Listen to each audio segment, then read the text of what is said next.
The Arizona Diamondbacks have had one of the most confusing and frustrating off seasons in the MLB, right? While that may be true on the surface, let's dive in and see why Mike Hazen and the D-backs front office are actually setting the team up for success in 2026.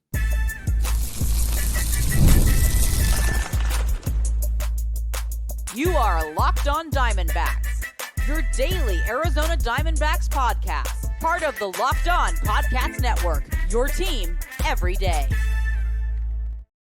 What's up and welcome to the Locked On Diamondbacks podcast, the show where we talk nothing but the D-backs every day, part of the Locked On Podcast Network, now the #1 sports podcast network. I'm your lifelong D-backs fan and overly obsessed host, Daynen Biggs. Today we are talking about the offseason and what the Diamondbacks have done up to this point and what they still need to do before spring training starts and before the regular season starts. We're also going to be talking about our new lineup because we have quite a few new additions, and we're going to be looking at my latest 2026 prediction. With these updates, some things have changed. I'm excited to show them to you today. So stay tuned for the entirety of the show because we got some cool, exciting stuff.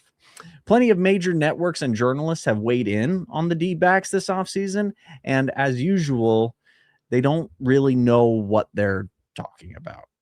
Chad Jennings from The Athletic, very talented writer over there, recently described them as definitely doing something and went on to complain about how they didn't trade Marte, but they did get Arenado. They traded away McCarthy, but signed Kelly. They wouldn't sign Gallen, but would sign Soroka, etc. Well, let's explain to Chad and everybody else what exactly is going on. Because it is fair to say that, well, what are the Diamondbacks doing exactly? I mean, on the surface, yeah, it's like, well, Zach Gallen was a Cy Young contender, and he's right there. Why aren't the Diamondbacks getting him? But instead, they go and they get this 40-year-old pitcher, Merrill Kelly, and they sign Michael Soroka, who has not been doing very well lately. And they traded away Jake McCarthy, who was a top prospect, and then they're signing Nolan Arenado. And why didn't they trade Ketel Marte? They could have gotten so much for him. So if you're thinking any of those things, then stay here because we're going to talk about all of these things and hopefully show that the Diamondbacks actually do seem to have a pretty solid plan in place. And Mike Hazen may secretly be a genius or not secretly be a genius. But I guess that's to still yet to be seen. But let's go ahead and let's go ahead and recap what this offseason has for us so far. So Zach Gallen, first of all, we haven't signed him, and that's because he is expensive, and he isn't exactly the most desirable pitcher in the world. He had a rough 2024 and 2025.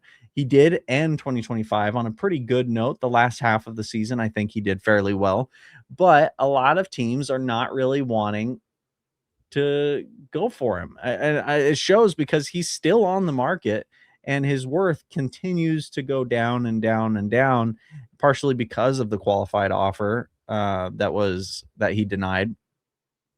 But yeah, Zach Gallen he would cost a lot of money. He'd want a long-term deal. There's not really any guarantee that he's gonna be good. And all of those things combined kind of just means I think that's why he hasn't been signed yet.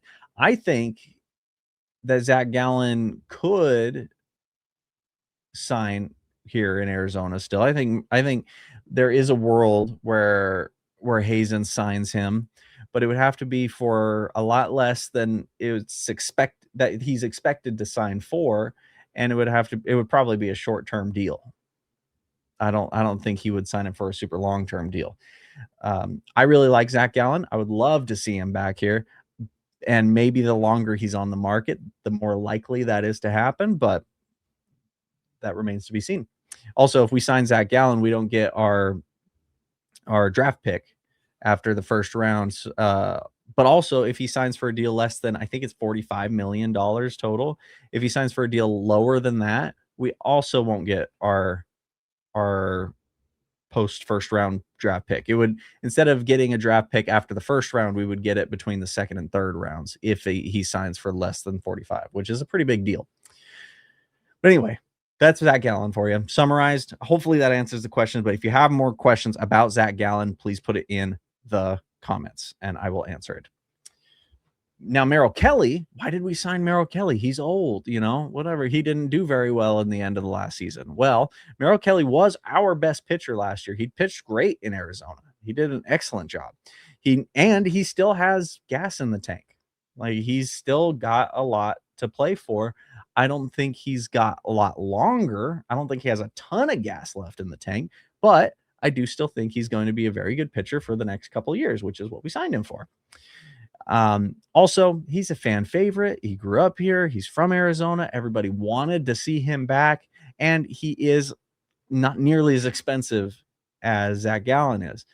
That being said, it sounds like he was sought after in the market. So we did end up having to go a little higher than I expected to pay him, but still he is cheaper than what Zach Gallen is.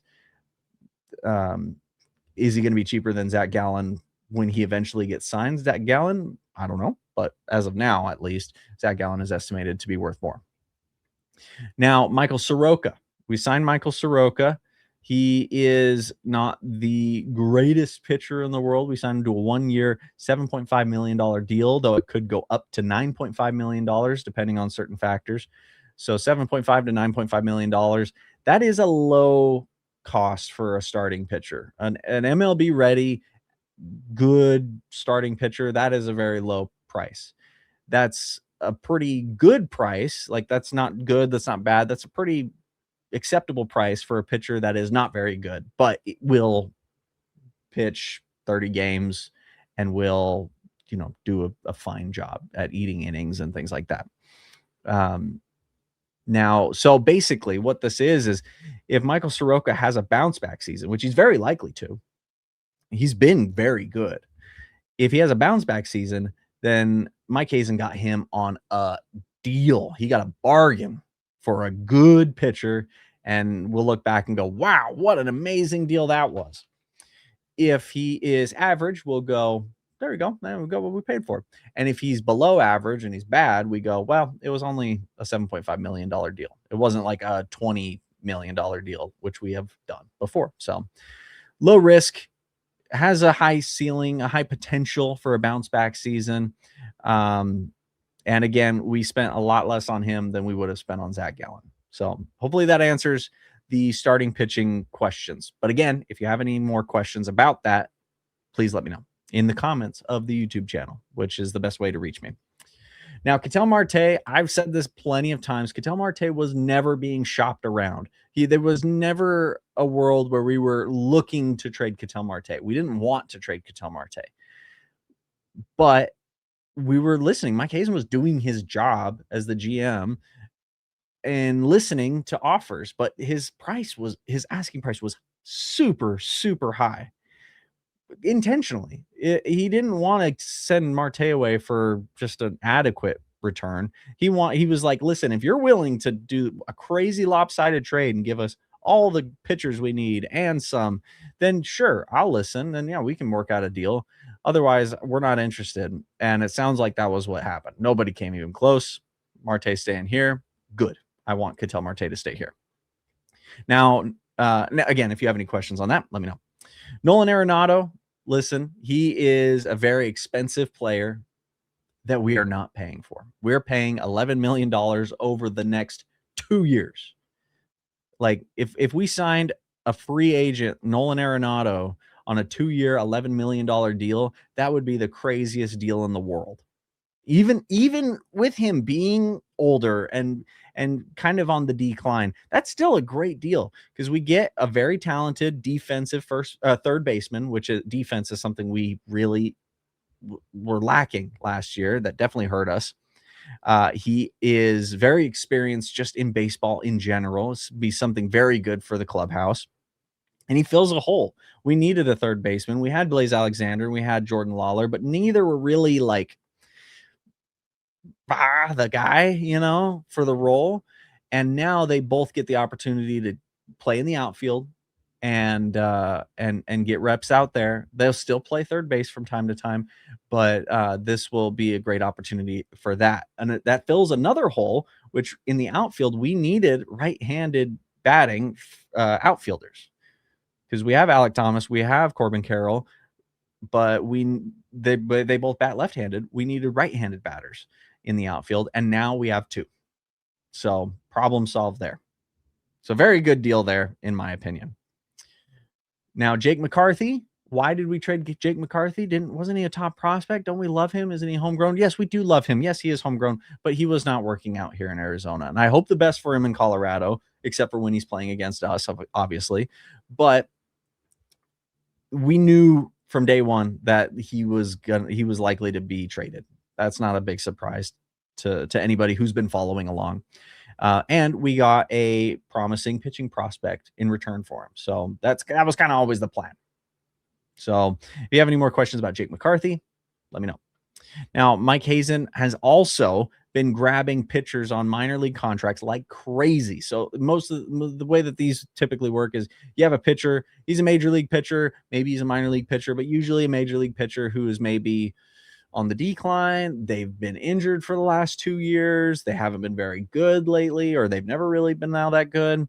And no team wants to sign them and have them on their 40-man roster, And so there's a bunch of these guys. They're all over. I mean, there's tons of them who are just like, I don't know if I'm going to play next year. I don't know if I'm going to have a job next year. Trying to figure that out. So teams can sign them to minor league contracts, which are just super small contracts, and basically say, okay, we're bringing you onto our team. You get to come to spring training, see what happens there. And from there, we'll either assign you to one of our minor league teams, or you can come and play in the majors, and you'll be added to our roster. He's signed 13 pitchers so far, which isn't the most of any team, but it's a good deal of pitchers, and that will give us plenty to look at in spring training. And if one or two of them turn out to be effective and can make a difference for us and be in our bullpen or starting pitching or whatever, then this all worked out great. So Mike Hazen's doing the right thing there. We also brought back James McCann as a backup catcher and just general veteran presence. We were aggressive in the international signing day. We signed 18 international prospects. We had the most money.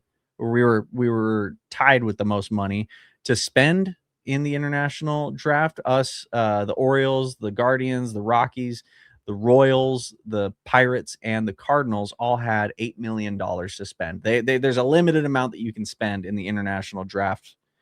And you can't go above that. We were in the top tier of how much we could sign. So we signed 18 players for $8 million. And one of them was a top prospect, shortstop, Ruben Gallego, who was not the Arizona U.S. Senator, different Ruben Gallego. He's 17 years old. His scouting report says he looks like a little Geraldo Perdomo. Like he's very similar to what Geraldo Perdomo was when he was signed as an international draft pick in at the age of 17 as well, I believe. So, but we also signed a bunch of other guys who could turn out very well for us there. So that's pretty cool. And then recently we signed Taylor Clark. He back to the Arizona to fill in our bullpen. Very excited to see him. He had an amazing year last year. So if he can continue that, then he will be very, very, very, very welcome in our bullpen. So that's exciting. What do we still need? Well, we still need a first baseman. Paul Goldschmidt would be a great fit, though we'll talk about him here in a little bit. Some additional starting pitching depth. I would still love to see us sign one, maybe two more starting pitchers. They don't need to be all stars, but two more pitchers would be nice. We need some additional relief pitching depth. The minor league signings are great and all, but a few more Taylor Clarks would be awesome. And as of right now, according to Fangraphs, our estimated payroll is currently at $172 million. Last year, it was 188. And we know the plan is not to exceed or even hit 188. The plan is to reduce that a little bit this year. So we have less than $16 million left. So what's going to happen with that? I don't know. But we still have a little bit of room to go, but we still have a little bit of money to work with. So I'm excited to see where that goes. Oh boy, tax season. It's here. It doesn't have to take over your life either. This year, TurboTax is making it easier than ever to just hand things off and move on with your day. With TurboTax full service, you can get your taxes done for you by a trusted local expert start to finish without the stress or guesswork. Instead of spending hours trying to figure out forms, you can meet with a local TurboTax expert in person or connect online. They handle everything from W-2s to self-employment forms and work to get you every deduction. You can upload your documents, go about your day, and get updates right in the TurboTax app, which is very nice, by the way. It's a huge time saver and gives real peace of mind knowing an expert is handling it. For a limited time, you're going to want to listen to this. You can have your taxes done by a local TurboTax expert for just $150. All in, if a TurboTax expert didn't file for you last year, just file by February 28th. Take taxes off your plate and get back to your life. Visit turbotax.com/local to book your appointment today. And we're back, and I wanted to say thank you for making Locked On Diamondbacks your first listen of the day, and thank you for making Locked On the #1 sports podcast network. Now, a big announcement. Super excited to share this new thing that Locked On has been doing. Other channels have been doing it, and we're finally doing it as well. The Everydayer Club. Brand new thing. You can go to lockedondiamondbacks.supercast.com to learn more about this. That's lockedondiamondbacks.supercast.com. lockedondiamondbacks.supercast.com. Okay, there we go. And you can subscribe. It's like a Patreon or it's like a subscription package, and you can get, here's the cool thing, totally worth it, access to ad-free audio feed for Locked On Diamondbacks. It's compatible with Apple Podcasts, Spotify, every other major podcast app, which is super convenient. And you get an invite, this is my favorite part, to the members only Locked On Everydayer Club Discord server, which includes a group chat for listeners of this show, which means you can go to Discord.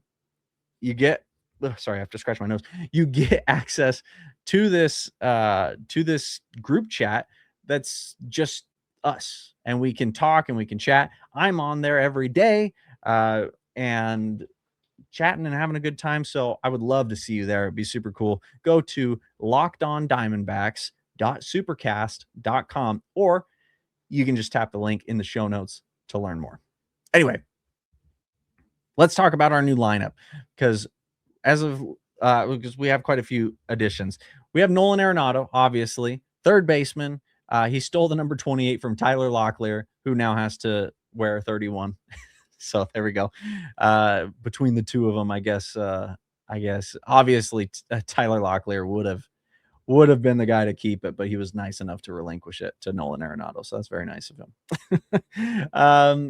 Nolan Arenado, interestingly, so he had a full no trade clause in his contract, which means that he wanted to be in Arizona. So they said, hey, we want to trade you to Arizona. Are you cool with that? And he said, yes, I am. I want to do that. Since then, he has spoken out publicly about this, and now he's excited to be here. Pretty much the next day, as far as I can tell, he started working with our hitting coach, and he started talking with the team and the coaching staff and everything, and he's like ready to go. He's like, let's figure things out, and let's improve, and let's make this next season a good one. So I'm excited to see that. It shows good work ethic, and I'm excited to see where that goes.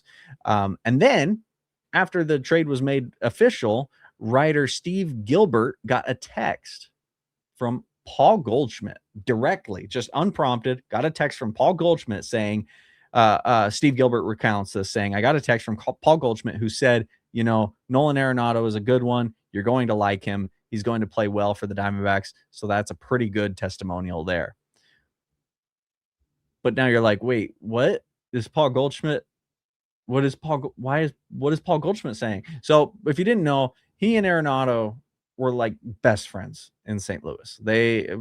Paul Goldschmidt played first, Nolan Arenado played third on the same team for years, and they loved each other. Very, very close. And they refer to each other all the time. They compliment each other all the time in public, saying that they're the best baseball player there is, or the smartest baseball player there is. Like, they've been quoted as saying things like that a lot. So, and we still need a first baseman. So seems like a pretty good fit, right? Well, Mike Hazen said after the Arenado trade, he said, we're going to continue to look at the offense and the lineup in ways. Because right now, obviously, the number one priority is our pitcher. But he's like, we're still looking at offense, whether it's at first base, designated hitter, but I'm not 100% certain that we're going to land down on any of those spots. We'll see. I'm trying to build out as much competition as I can early in the year. So he's basically saying, like, I'd like to fill in more of our offense because there are still areas that need it. Like, we still don't really have a designated hitter. We don't have a first baseman, really. But he also is kind of saying, like, I don't know if it's going to happen. We'll see, which is understandable. Now, Paul Goldschmidt, if you look at his stats from last year, they're not super great, right? But if you look at his stats against left-handed pitchers, then things change. He has a 336 average and a .981 OPS against left-handed pitchers. He is an elite hitter against left-handed pitchers. He's still got it against lefties. Now, this means he would make an excellent platoon with left-handed hitter Pavin Smith. So you have Pavin Smith batting against righties, Paul Goldschmidt batting against lefties. Pavin Smith averaged 265 against righties with a .817 OPS. Obviously not quite as good as Goldschmidt, but better than Goldschmidt against righties. So that would be a pretty good setup. And Pavin Smith also, he's been improving dramatically lately. So I expect him to continue to improve, especially if he's playing alongside somebody like Paul Goldschmidt. I think that would be very good. The problem, though, is that from all reports and accounts, Paul Goldschmidt doesn't really want to play as a platoon player. He wants a full-time gig. He's like, listen, if I'm not going to retire, if I'm going to stay in the game, I want to stay in the game. And so if he comes to the Diamondbacks, there's a pretty good chance that he wouldn't get what he wants. So the question is, and the other thing too, is if he's a platoon player, he's a part-time player, he's going to get paid for part-time work. He's not going to get paid as a full-time player. So the Diamondbacks, the rumor has is that the Diamondbacks are looking at a 2-year, $5 million, a 1-year, $5 million contract. But he would likely be wanting more than that. Spot Track estimates him at being worth $7 million a year. I think that's something that needs to get worked out because I think that would be great for the Diamondbacks. I just think all around that would be a really, really good situation. Maybe you put him at DH when he's not playing first, or maybe you just say, yeah, you're the first baseman, you're good, and then we put Pavin Smith in as our DH when righties are pitching. I don't know. Maybe you just say you're not platoon, but we are going to, on days that left-handed pitchers or right-handed pitchers are pitching, we're more likely to have you sit out or something like that. I don't know. I think there's a way to make that work. I hope it does, but we'll see. Another player that I wanted to highlight real quick, who's going to be on the roster this next season, is Dre Jameson, a relief pitcher who was a starting pitcher, has moved into a relief pitcher role, and recently has said on the PHNX podcast, Diamondbacks podcast, that he is interested in taking on the closer role. which I think would be really cool. He's a very talented pitcher, super, super good, and I think could really be a game changer for the team. He has struggled with injury. He is not on he's currently also not on the D-backs depth chart, but he is on the 40-man roster. In 2022, he started 4 games, gave up 4 runs and 24.1 innings pitched, which is pretty good. He started in 2023, he started in 3 games and appeared in relief in 12 games with a 3.32 ERA. Still pretty good. He was out all of 2024 to Tommy John surgery. And then in 2025, he would come back in and then he'd get injured. And then he'd come out and rehab. And then he'd get injured during his rehab is what happened. He ended up pitching 3 games in relief in 2025, gave up 1 run and 3 innings. So, but he was throwing in on the Salt River Rafters in the Arizona Fall League, looked good, looked healthy.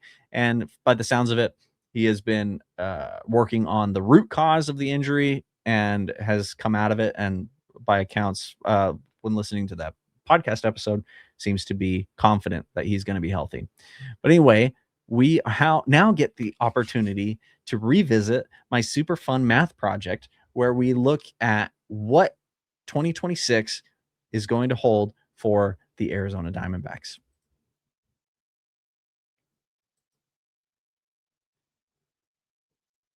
Now, a couple weeks ago or a week or 2 ago, I don't remember. The last couple weeks have been weird. As you'll see if you look at our release schedule. I went through and basically went through everybody who's currently on our lineup and said, what is their estimated stats for next season and how are we going to look as a team? So I went to Baseball Reference. They have all their stats from the past, and then they have their estimated 2026 stats. Obviously, this is totally speculative, but there is a lot of math there. There's a lot of precedent there. Basically, they just take Merrill Kelly, they put him on the curve, and they go, okay, here's where he was last year. The curve goes like this, so we're going to move him accordingly. So zero, like this is not meant to be 100% accurate, but it does give us a pretty good idea of what we can expect with the moves that have been made. What I found last time when we did this was that our starting rotation would have the first half of the season, our starting rotation would be a 4.35, which would rank us at 22nd in the league. We did have in 2025, we had a 4.29. So that would we're actually looking at a worse ERA to start the season than we had last season. But once Corbin Burnes comes back, it's estimated that he is going to bump things up a bit, and our starting pitching ERA will go from 4.35 to 4.03, which would make us 18th in the league. Or once you even average the 2 out, we would have a total season ERA from our starting pitching of 4.19, which would rank us at number 19. So exactly where we were last year. So our starting pitching doesn't look like it's going to improve a ton unless we go and sign maybe some more experienced and better pitchers. So, but we'll see. Again, also, there's so much that could happen there. Nothing has changed since this. So we're looking at 4.19 estimated starting pitching ERA. Now, our bullpen, this one has changed. Our bullpen was looking in the first half because, again, we're missing Justin Martinez and AJ Puck. In the first half of the season, we're looking at an average ERA of 4.07, which would rank us at 18th in the league. Once we bring in Justin Martinez and AJ Puck, that ERA goes down to 3.96. Not a huge drop, but that does rank us at 16. You average the 2 out, we have an ERA of 4.01, which ranks us at 17th in the league. Last season, we had a 4.82. So as of this, we're going from ranked 27th in the league from 2025 to ranked 17 in the league in 2026. So our bullpen is looking better than it did last year. So that's comforting. However, this has changed a bit. We have signed. Now I got to scroll all the way back up. Sorry, my apologies. We have signed Taylor Clark. I don't know why I struggled with that one. We've signed Taylor Clark, who we're going to put in Andrew Hoffman's place. And we are going to assume that Dre Jameson is going to be in, who's going to take Brandon Garcia's place. And that moves our first half bullpen ERA from 4.07 to 4.01, marking us up a tick from 18th to 17th place. And then once Justin Martinez and AJ Puck come in, that brings us down to a 3.93 bullpen ERA, which puts us right in the middle at 15th. Our total bullpen ERA as of right now for 2026 is projected to be 3.97, ranking us at number 16 in the league. A huge improvement from 27th in the league. So that's pretty exciting. So 19th starting pitching, not great, to 16th bullpen. Big improvement. And again, the thing we're looking at with the Diamondbacks is they just need to see improvement in their pitching. Any improvement on last year's pitching, if our offense stays at the same caliber, gets us into the playoffs every time. So that's very good to see. Now, our offense, I'm not going to go through every single thing because I did it before, but our offense, what I did is I looked at our OPS and our projected OPS, and a few things have changed. For example, Nolan Arenado is now in at third base. He is not projected to have a wonderful OPS. He's projected to have a 0.709, which is less than Blaze Alexander's 7.13, but higher than Jordan Lawler's 6.86. So he's going to fit right in there.